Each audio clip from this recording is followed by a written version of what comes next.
ప్రభువైన యేసుక్రీస్తు నామంలో మీ అందరికి వందనాలు. దేవుడి స్తోత్రం. దేవుడి మాటలు ఇందాం కూర్చోండి. హల్లెలూయా.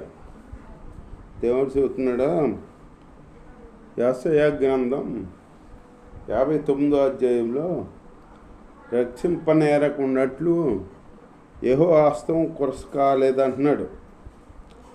విననేరకున్నట్లు ఆయన చెవులు మందం కాలేదు. మీ దోషములు మీకును మీ దేవునికి అడ్డముగా వచ్చాను. అంటే మీ దోషములు మీకును మీ దేవుడికి అడ్డంగా వచ్చినాయి అని చెబుతున్నాడు. యెహోవా రక్షింపనేరకున్నట్లు ఆయన హస్తం కొరస కాలేదు. ఆయన హస్తం కొరస కాలేదు. ఎక్కడ ఉండైనా మనం దీవిస్తాడు. సీయోనులో నుండి దీవిస్తున్నాడు అన్నమాట. ఆయన కనుదృష్టి లోకమంతా సంచారం చేస్తుందన్నమాట. ఆయన మనల్ని దీవించాలంటే ఆయన హస్తం కొరస కాలేదు అని చెబుతున్నాడు అన్నమాట. మీ నేరములు మీకును మీ దేవుడికి అడ్డుగా ఉన్నాయి అని చెబుతున్నాడు అన్నమాట. మీ దోషములు మీకును మీ దేవునికి అడ్డుగా వచ్చినాయి అంట. దేవుడి స్తోత్రం. అడ్డుగా రాకూడదు. పాపాలు మనలో ఉన్న పాప దోషాలు తీసేసుకోవాలి. మొదట తీసుకుని నువ్వు అప్పుడు ఉపవాసం ఉంటే నీ కార్యం చేస్తాడు దేవుడు. అంతేగాని నీ పాపం నీలోనే పెట్టుకుని నువ్వు ఉపవాసాలు చేసినా, కానుకలు ఇచ్చినా, దశమ భాగాలు ఇచ్చినా, పరిచయం చేసినా, ఎన్ని చేసినా గుర్తుదే అవుటు. అవి ఎందుకు పనికిరావు. గడ్డి పరగతో సమ్ము. మీ పాపంబులు ఆయన ముఖమును మీకు మరుగుపరిచానంట. మన పాపంబులు ఆయన ముఖం మనం చూడకుండా మరుగుపరిచింది అంట.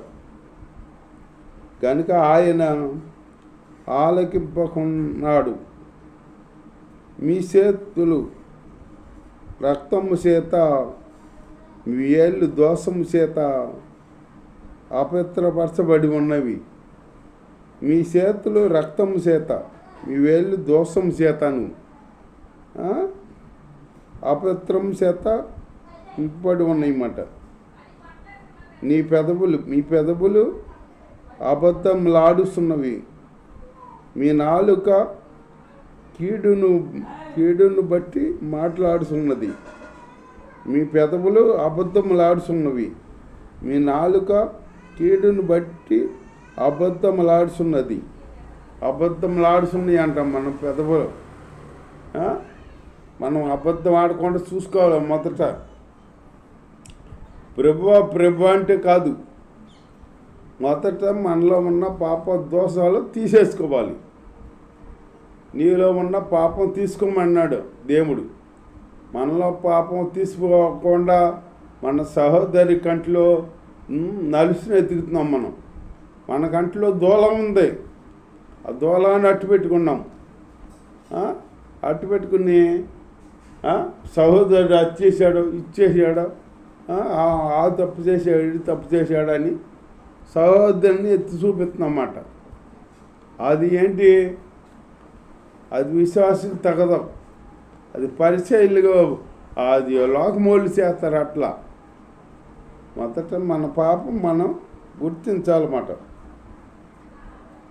నీతిని బట్టి ఎవడును సాక్ష్యము పలికడు. సత్యమును బట్టి ఎవడును వ్యాజ్యమాడాడు. అందరూ వ్యర్థమైన దానిని నమ్ముకొని మోసపు మాటలు పలుకుదురు. అందరూ వ్యర్థమైన నమ్ముకుని మోసపు మాటలు పలుకుతున్నారంట. వ్యర్థమని మనం చేయకూడదు. సృష్టికర్త ఎవరో తెలుసుకోవాలి. సృష్టికర్త ఎవరో, దేవుడు ఎవరో అని తెలుసుకోవాలి. తెలుసుకుని మనం నడవాలన్నమాట నీతి మార్గంలో. అంతేకాని ఎదుమడితే అది కనపడితే దానికి దండం పెట్టేసి దేని బట్టి దాన్ని పొరుగు దండాలు పెట్టేసి పూజించేస్తాం కాదు, అట్లా చేయకూడదు. మన దేవుడు సజీవుడు. చెడుగును గర్భము ధరించి పాపములు కనును. చెడుగునంట చెడు ఉంది కదా, ఆ చెడు గర్భము ధరించి పాపము కంటదంట. అట్లాగే మన చెడు పనులు చేయకూడదు. చెడు పనులు చేసామనుకో అది మనలో పాపం అవుద్ది. పాపం చేయకూడదు. దేవుడి స్తోత్రం, హల్లెలూయా.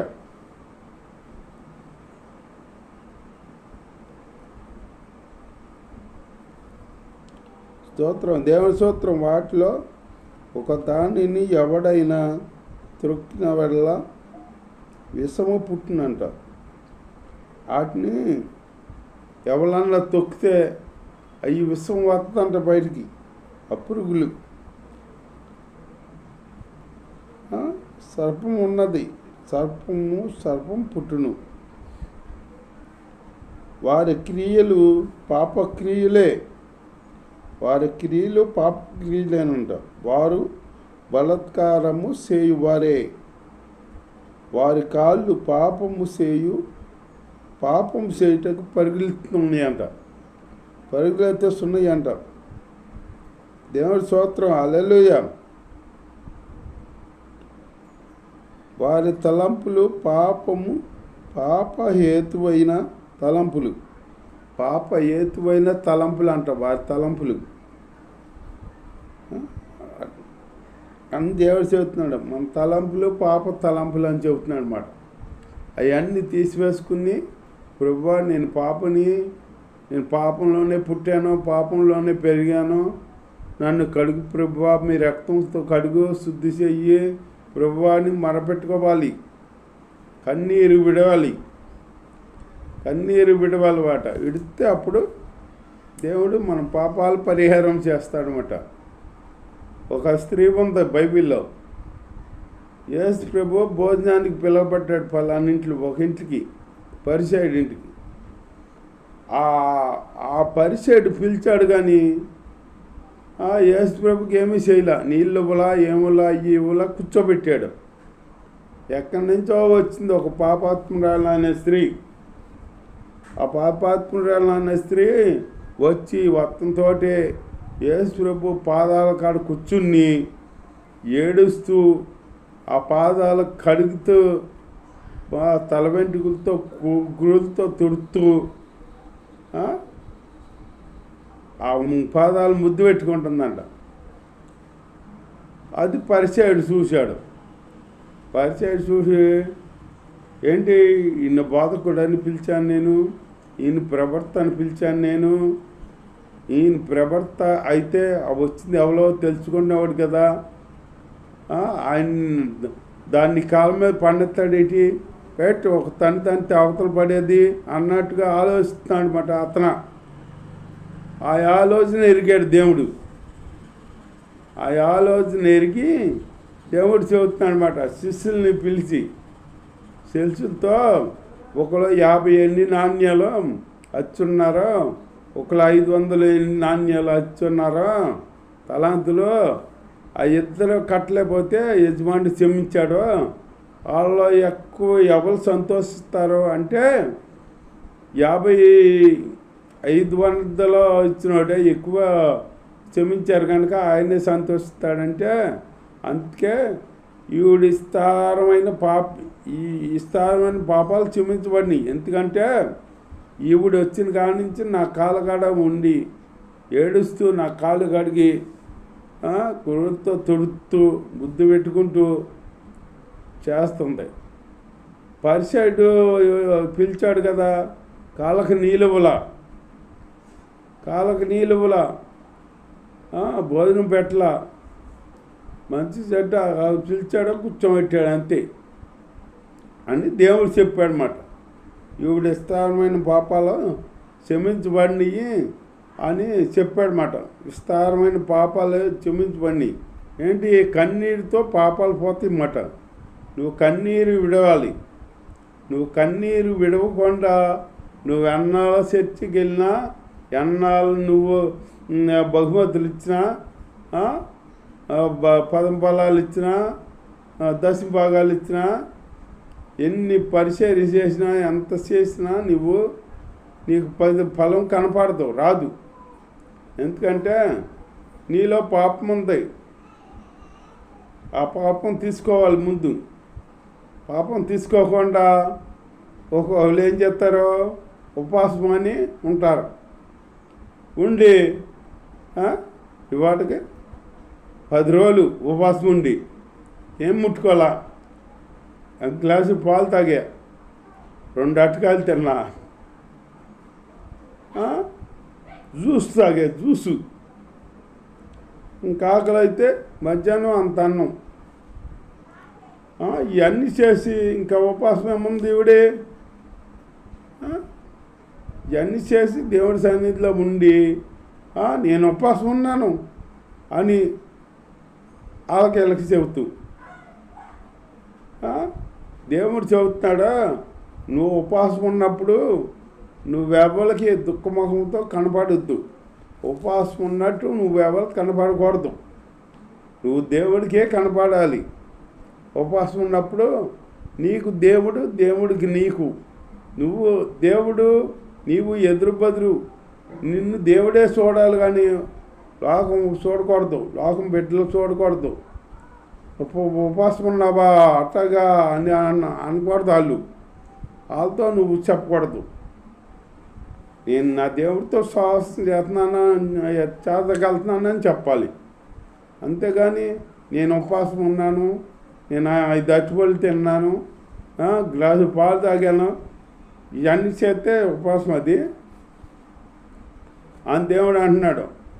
మీరు ఉపవాసం ఉన్నప్పుడు మీరు వ్యాపారాలు చేస్తారు, మీ పని మనుషుల చేత కఠినమైన పనులు చేపిస్తారు, ఇవన్నీ చేత గుద్దులాడతారు, ఇవన్నీ చేత తగాదాలు ఆడుతా ఒకరికొకరు మళ్ళీ మందిరానికి వచ్చి ప్రభు అంటారు. అంటే నేను మీ ఉపవాసం నాకు ఇష్టం లేదు, మీరు నా వద్ద నుంచి పోండి అంటున్నాడు దేవుడు. నువ్వు గుద్దులాడతా అంచేత నువ్వు మందిరంలో ఉంటే నీకు ప్రతిఫలం ఎట్ట వస్తుంది? దేవుడి స్తోత్రం, హల్లెలూయా. ఈ ప్రతిఫలం రావాలంటే నీ మనస్సు దేవుడికి తెలియాలి, ఎవరికి తెలవక్కర్లా. బయట వాళ్ళకి, లోకం బిడ్డలకి ఎవరికి తెలవక్కర్లా. లోకం వాళ్ళకి తెలవాలని నువ్వు ఉపవాసం ఉండకూడదు. నువ్వు దేవుడికే తెలవాలి నీ ఉపవాసం. నువ్వు ఎలా ఉన్నావో అది దేవుడికి తెలియాలి. అంతేగాని ఇల్లు చూడాలని నేను ఉపవాసం ఉంటున్నాను, పెద్ద భక్తురాలని అని చెప్పుకుంటారని ఇల్లు అని నువ్వు గొప్పలు పోకూడదు. అట్లా అనిపించుకోకూడదు.